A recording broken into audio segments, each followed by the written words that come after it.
തെരഞ്ഞെടുപ്പ് അല്പസമയം മുമ്പ് നമ്മളവിടുത്തെ CPIM-ന്റെയും LDF-ന്റെയും നേതാക്കളുമായി സംസാരിച്ചിരുന്നു. അവർ മാത്രമാണ് ഒരു ഒബ്ജക്ഷൻ ഈ വിഷയത്തിൽ പറഞ്ഞിരിക്കുന്നത്. ഒരു എതിർവാദം അവർ മാത്രമാണ് ഉന്നയിച്ചിരിക്കുന്നത്. എന്തായാലും അവർ പറയുന്നത് ഇനി അഥവാ ഗോപാലകൃഷ്ണൻ തെരഞ്ഞെടുപ്പിൽ തോറ്റാലും ഗോപാലകൃഷ്ണനെതിരായ നിയമ നടപടിയുമായി മുന്നോട്ട് പോകുമെന്ന് തന്നെയാണ്. അത്തരത്തിലൊരു വർഗീയ പരാമർശമാണ് നടത്തിയത്. ഒരു കാരണവശാലും അംഗീകരിക്കില്ല. ഇതിൽ രാഷ്ട്രീയത്തിൻ്റെ കാര്യമല്ല, പക്ഷേ മതം പറഞ്ഞ് ജനങ്ങളെ രണ്ടായി ഭിന്നിപ്പിച്ച് വോട്ട് നേടി അതിലൊരു രാഷ്ട്രീയ വിജയം ഉണ്ടാക്കുന്നത് ഒരു കാരണവശാലും അംഗീകരിക്കാൻ കഴിയില്ല എന്നൊരു നിലപാട് CPIM-ന്റെയും അതുപോലെ തന്നെ ഇടതുപക്ഷത്തിൻ്റെയും നേതാക്കൾ അവിടെ നിന്ന് പറഞ്ഞു കഴിഞ്ഞു. കാരണം ഗോപാലകൃഷ്ണൻ പറഞ്ഞത് കൃത്യമായ വർഗീയതയാണെന്ന് എല്ലാ തരത്തിലും ബോധ്യമുണ്ട്. ഇനി ഒരു കാര്യം കൂടി പറയാം. വരണാധികാരി ഈ വിഷയത്തിൽ ഒരു കേസെടുത്തിട്ടുണ്ട് എന്ന് സമ്മതിക്കുന്നുണ്ട്. അതുകൂടാതെ ഈ കേസുമായി ബന്ധപ്പെട്ട തുടർ നടപടികളിലേക്ക് നീങ്ങി, അത് ഇലക്ഷൻ കമ്മീഷന്റെ നിർദ്ദേശപ്രകാരമാണ് അത്തരത്തിൽ തുടർ നടപടിയിലേക്ക് നീങ്ങിയത് എന്ന കാര്യത്തെക്കുറിച്ചൊക്കെ വ്യക്തമായ വിവരങ്ങൾ കൃത്യമായ രീതിയിൽ നൽകുന്നുണ്ട്. പക്ഷേ അതിലൊരു പ്രധാനപ്പെട്ട പ്രശ്നമുണ്ട്.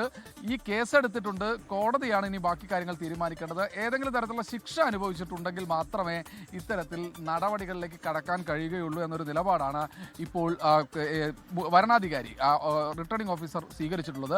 എന്തായാലും അതിൻ്റെ അടിസ്ഥാനത്തിൽ തന്നെയാണ് ഈ പത്രിക സ്വീകരിച്ചിട്ടുള്ളത്. എന്നാൽ നിയമ നടപടിയുമായി മുന്നോട്ട് പോകുമെന്ന് LDF മണ്ഡലം കമ്മിറ്റി സെക്രട്ടറി C. സുമേഷ് അറിയിച്ചു കഴിഞ്ഞു. അല്പസമയം മുൻപ് നമ്മൾ അദ്ദേഹത്തോട് സംസാരിച്ചു. എന്തായാലും ഈ വിഷയത്തിൽ അല്പസമയം മുൻപ് CPIM-ന്റെ ജില്ലാ സെക്രട്ടറി KV അബ്ദുൽ ഖാദറിൻ്റെതായിട്ടുള്ളൊരു പ്രതികരണം കൂടി പുറത്തു വന്നു.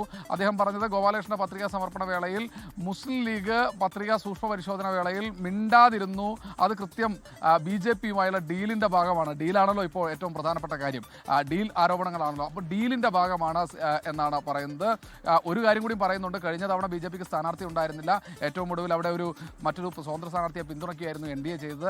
എന്തായാലും അന്ന് 6000 വോട്ട് മാത്രമാണ് പിടിച്ചത്. 22,000 വോട്ട് 23,000 വോട്ട് ഉള്ള ഒരു മണ്ഡലമാണെന്ന് ഓർക്കണം. ആ വോട്ടിൽ ഭൂരിപക്ഷം ഏതാണ്ട് 7000-ഓളം വോട്ട് എല്ലാ സ്ഥലങ്ങളിലും UDF പിറകോട്ട് നിൽക്കുന്ന സമയത്തും ഈ ഗുരുവായൂർ മണ്ഡലത്തിൽ UDF-ന് കിട്ടി, മുസ്ലിം ലീഗിന് കിട്ടി. അത് BJP വോട്ടാണെന്ന ആരോപണവുമായി KV അബ്ദുൽ ഖാദർ രംഗത്തെത്തി കഴിഞ്ഞു. എന്നാലും ഗോപാലകൃഷ്ണൻ മത്സരിക്കാം, ആശ്വാസമാണ്.